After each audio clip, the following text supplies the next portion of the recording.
Hyper Light Drifter first entered my radar shortly after its Kickstarter campaign went live in late 2013. Its style, vibrant, sci-fi-esque visuals, and general throwback to the 16-bit era days really spoke to me. It had a modest $27,000 pledge goal and a projected release date of 2014.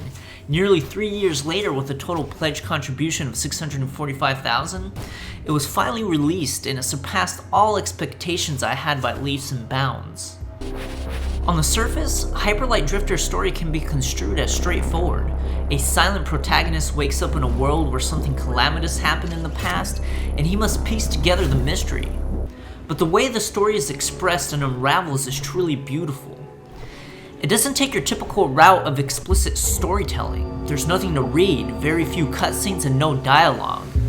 For instance, most interactions with NPCs are conveyed through images of their memories, a glimpse into their past, and maybe a connection to the world's current ecological state. As you dive deep into the beautiful, dark, twisted, and disheveled world, you'll spot dilapidated giants who are now relics from the past, organic and mechanical enemies whose origins are uncertain, and even mysterious warriors with unclear motives who seem to be mirroring your journey. Hyper Light Drifter is littered with minute details that shed light on the mystery. The story is buried in these details, and the more you journey, you begin to slowly form a semblance of a story in the recesses of your mind. The true accomplishment here is, for the most part, pieces of the narrative are left to your interpretation and imagination, bringing a certain intimacy to the experience. I feel it stands in a masterclass, a sort of apex in video game narrative where it manages to marry gameplay and storytelling masterfully and in a way that is almost exclusive to the medium. Hyper Light Drifter takes a minimalistic but extremely refined approach to gameplay. It's focused, tight, and fluid. From the onset, you're given a mobility dash skill, a sword, and a long-range weapon, each having upgrade options from NPC shops. Some upgrades are passives like an extra heal kit, and others like a pseudo parry, which allow you to reflect bullets back to your enemies, have larger impacts on the gameplay. Later, you stumble upon varied weapons and grenade upgrades that add to your options.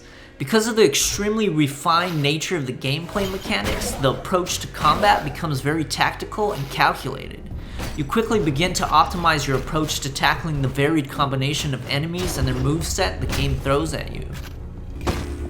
The world is littered with secrets. Behind hidden walls, paths, restricted access doors, you can find gear bytes, which is a type of currency used for upgrades, alternate costumes which carry implicit properties, and tablets that may further deepen your understanding of the world.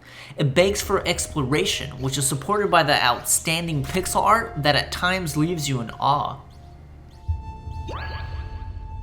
I think we've entered an era where indie developers have really started to push pixel art into a new frontier, exposing its beauty and possibilities, actively stepping away from simply mimicking the 8 and 16-bit visuals from the past.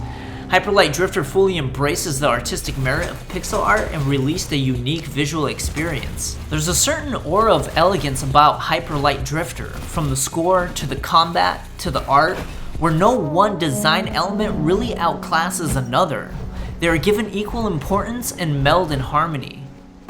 It would be easy to group Hyper Light Drifter in the category of games that are love letters to iconic games in bygone eras, but that would be doing it a disservice.